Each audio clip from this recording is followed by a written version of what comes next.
В этот небольшой цех с утра до вечера приходят посетители. Здесь Бакытбек Джумамамбетов шьет обувь, которая славится не только красотой, но и отличным качеством. Он производит 5 видов обуви на все 4 сезона, так как цены на его обувь приемлемые, от клиентов нет отбоя. Кстати, средства на оборудование, а это 1 миллион 535 тысяч сомов, выделила международная организация «Арис».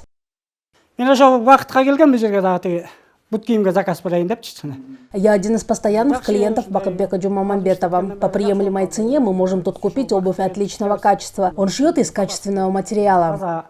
Так как его цех расположен на туристическом пути, продукцией Бакытбека Джумамамбетова интересуются и иностранцы. Поэтому, чтобы расширить производство, он обучает своему ремеслу учеников. Если планы ремесленника будут достигнуты, в селе будут созданы дополнительные рабочие места. В прошлом году завершили стройку, расширили цех. Раньше я работал в одной маленькой комнатушке. В прошлом году Арис закупил вот эти станки. В этом году планирую построить магазин, где будет продаваться моя обувь.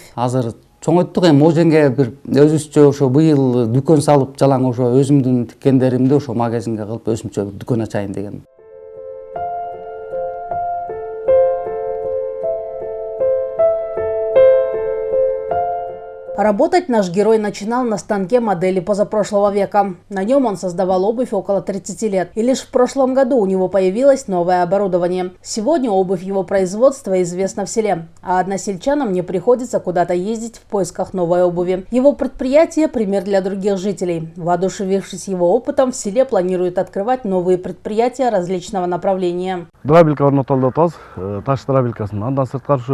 Мы планируем установить камнедробилку. Кроме того, мы сотрудничаем с муниципальным предприятием по производству цементных колец. Также мы начали реализацию так называемого зеленого проекта. Планируем сажать яблони и фруктовые деревья.